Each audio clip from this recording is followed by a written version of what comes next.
The next topic in this chapter is Bayes' theorem. Bayes' theorem is about conditional probability. So we start with a prior probability for an event. Okay. And then a subsequent simple event occurs that has an impact on the original event. So now that the second simple event has occurred, now what is the new probability for this? For the event that you're interested in. So we have prior probability and then posterior probability given that a particular event has occurred. So that's what Bayes' theorem tries to compute, and it is a very powerful theorem, and in big data analysis Bayes' theorem is often used to make recommendations. So a critical understanding of Bayes' theorem is very important for statistical analysis. So here if we define marginal probability of A in terms of another event B, okay, and we make sure that the other event B is defined by a collection of events that are mutually exclusive and collectively exhaustive. We already talked about these concepts before. So which means that if you take B sub 1, B sub 2 all the way through B sub k together, there are no joint probabilities at all. Okay, there are no intersections, but when you put them all together, they define the entirety of all the outcomes. In that case, if you take individual conditional probabilities, A given B sub 1, A given B sub 2, A given B sub 3, and so on, and you multiply by the marginal probability of B sub 1, B sub 2, B sub 3, then you get joint probabilities of A with each of the B's. So each of these is a joint probability.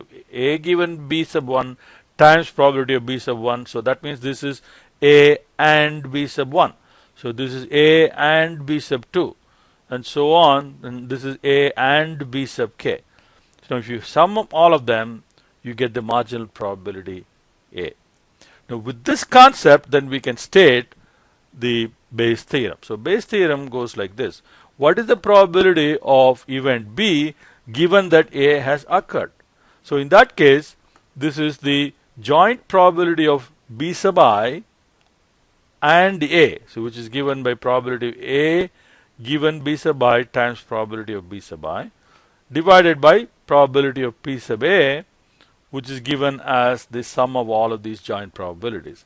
So in other words, you want the probability of one particular joint probability given that the entirety of probability of A in the denominator.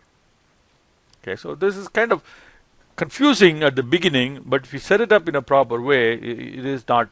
It's easy to compute the numbers and understand it. So let's look at a numerical example. So here, Bayes' theorem example: a drilling company has an estimate of 40% chance of striking oil. Okay, so that's your prior probability. Now, detailed test reveal. Okay, so if you do detailed test, then historically, if you do a detailed test, 60% are successful and 20% are unsuccessful. So detailed test is another, so the event. So give strike oil given detailed test, not strike oil given detailed test. So now if you do detailed test, so what is the probability? Will it change from 40% to something else? That's your Bayes' theorem. So S successful, U unsuccessful, then you define detailed test given S, detailed test given U, and then find P of S given D. So that's your kind of numerical example. We'll work a numerical example out in Excel. Bayes' theorem example, problem number 4.33. So this is about a bank. So a banking executive is studying the role of trust among the existing customers. Okay, and based on the result, they want to look at whether a customer will recommend the banking institution. So the study results are these. You classify the customers into three categories. 44% of the banking customers have complete trust, 49% have moderate trust, and the balance 7% have no trust at all. So these three events are mutually exclusive and collectively exhaustive, because you can't have complete trust and moderate trust or this. So these three collectively they represent all the customers and they are mutually exclusive. Okay. Now we look at the other event that is of interest of the banking customers that have complete trust. Okay, so now you have the three groups, right? The first group, 68% of them are likely to recommend a primary financial institution. Okay. Of the ones that are moderate, okay, only 20% are likely to recommend their primary financial institution to somebody, some potential customer. And if you have 7% who say they have no trust at all, only 3% of them would recommend. I don't know why they would recommend at all, but maybe they have nefarious ideas in the back of their mind. Okay, so given this, all right, now the question is, compute the probability that if the banking customer indicates that he or she is very likely to recommend. So if a customer is ready to recommend, then what is the probability that that customer has complete trust in his or her primary? So that person is making a recommendation.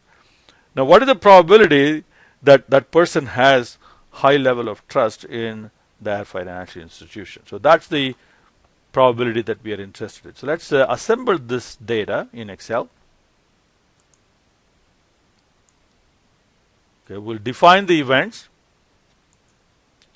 So we have complete trust, moderate trust, and no trust at all. So these three events are mutually exclusive and collectively exhaustive. Now the other event that we are interested in is recommend financial institution. So we have prior probabilities given, which is what, 44% or have complete trust, 49% have no trust, moderate trust, and 7%. So that sums to 1. So you have collectively they are exhaustive. Now we are also given conditional probability. So probability of R given CT. Okay. This probability is given as 0.68 and R given MT is 0.2 and then 0.03 for. So this is how you should set up the Bayes theorem problem. So the event that is mutually exclusive and collectively exhaustive are listed and their prior probabilities. And then for each of these condition, the conditional probability of the other event is given. Now when you multiply probability of R given CT times probability of CT, see these are the marginal probabilities. So if you multiply this way, you'll get the joint probability. So that times that. So this is the denominator in the Bayes theorem formula. Okay. So these are all the different joint probabilities. Okay. Now if you sum, okay, so this is the joint probability.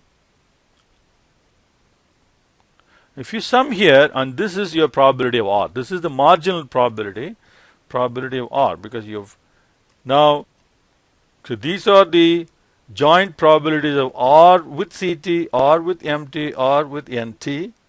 Okay, since these are collectively exhaustive, when you add the joint probabilities, that will give you the marginal probability. Okay, so now if you take the marginal probability and divide it into each of these, and you'll get the revised probability. So this divided by that. So you have to make that absolute reference. Now if you sum that, these are the posterior probability. Okay, and that will be equal to 1. Okay, so these are the revised probabilities or posterior probabilities. These are probability of CT given R, probability of MT given R, probability of NT given R. So with this table, we can answer all the questions that we need to answer. So A is what is the probability that the customer has complete trust given R? So that will be complete trust given R, and that's simply complete trust given R is that. And B is the marginal probability. See, we want compute the probability that the banking customer is very likely to recommend his or her institution. That is probability of R. That's the marginal probability. That's that.